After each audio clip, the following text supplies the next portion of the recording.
প্রকাশিত হয়ে গেছে মাধ্যমিকের রেজাল্টে যেমন ছাত্রছাত্রীরা খুশি, তেমনি অনেক ছাত্রছাত্রী অখুশিও থাকে।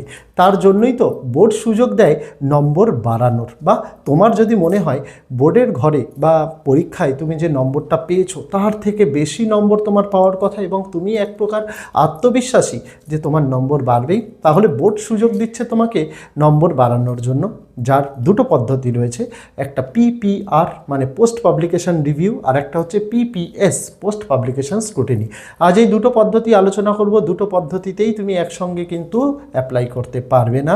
পিপিআর আলাদা স্টুডেন্টদের জন্য, পিপিএস আলাদা স্টুডেন্টদের জন্য। বুঝতে হবে সেটা আজকে এই ভিডিওতে সেটাই ক্লিয়ার করব।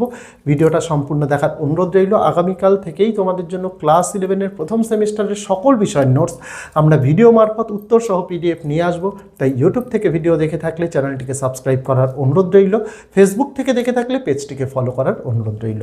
দেখো, রেজাল্টে যে সকল ছাত্রছাত্রী পাস করে গেছে তাদের জন্য নম্বর যদি মনে হয় কোথাও তোমার খামতি রয়ে গেছে বা নম্বর একটু বেশি পাবে, তাহলে তোমাকে বোর্ড সুযোগ দেয় পিপিএস করার। পিপিএস কথার মানে পোস্ট পাবলিকেশন স্ক্রুটিনি। এই পোস্ট পাবলিকেশন স্ক্রুটিনিতে কী করা হয়, তোমার খাতাটা আরও একবার দেখা হয় কোথাও কি তোমার এমন কোনো প্রশ্ন বাকি রয়ে গেছে যেখানে বোর্ডের তরফ থেকে নম্বর দেওয়া হয়নি। আরও একবার নম্বরের রিক্যালকুলেশন করা হয়, আবার নম্বরগুলোকে একবার যোগ করে দেখা হয় যে নম্বরের যোগটা ঠিকঠাক হয়েছে কি না। এই জিনিসগুলি করা হয়।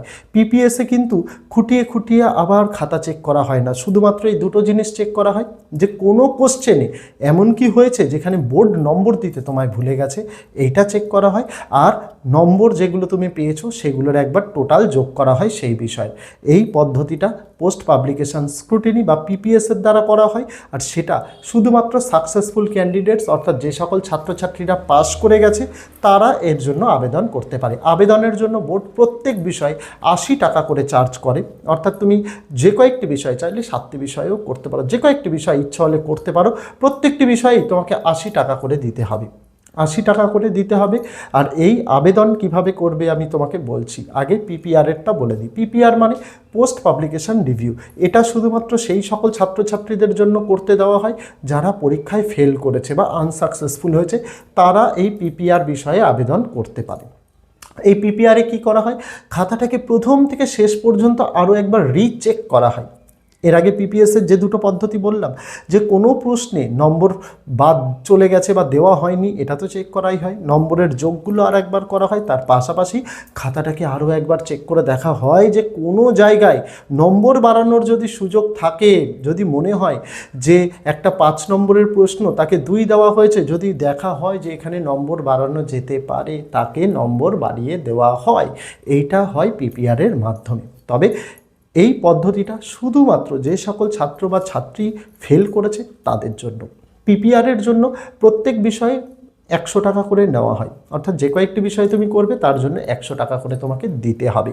এবার আসা যাক, এই পিপিআর পিপিএস করলে কি নম্বর কমে যায়? না, এখনও পর্যন্ত কারোর কমেনি। তুমি টাকা দিয়ে আবেদন করছো, তাই যদি তোমার নম্বর বাড়ে তবে বাড়ানো হবে, না হলে যে নম্বরটা পেয়েছো সেটাই থাকে।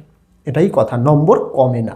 এবার আসা যাক কীভাবে আবেদন করবে। আবেদন করার জন্য তোমাকে নিজের স্কুলে যোগাযোগ করতে হবে।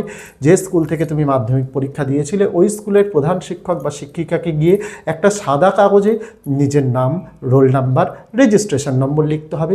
কোন কোন বিষয়ে তুমি পিপিআর করতে চাইছো, যারা ফেল করেছে তাদের জন্য, আর যারা পাস করেছে যারা কোন কোন বিষয়ে পিপিএস করতে চাইছো সেই বিষয়গুলোর নাম লিখতে হবে।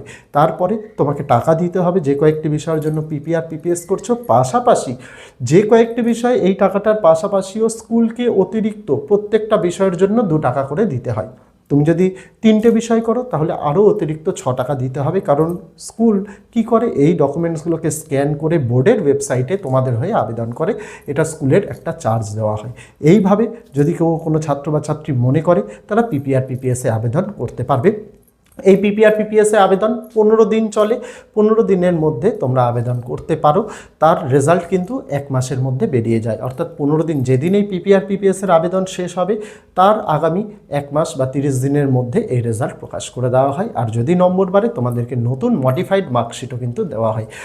আরও বিস্তারিত তথ্য যদি কারোর এই বিষয়ে জানার প্রয়োজন হয় অবশ্যই কমেন্ট করে জানিও, তোমাদের সাহায্য করা হবে। দেখা হচ্ছে তোমাদের সঙ্গে আগামী দিন অন্য কোনো বিষয়ে, অন্য কোনো ভিডিও নিয়ে। ততদিন সকলে ভালো থেকো, সুস্থ থেকো।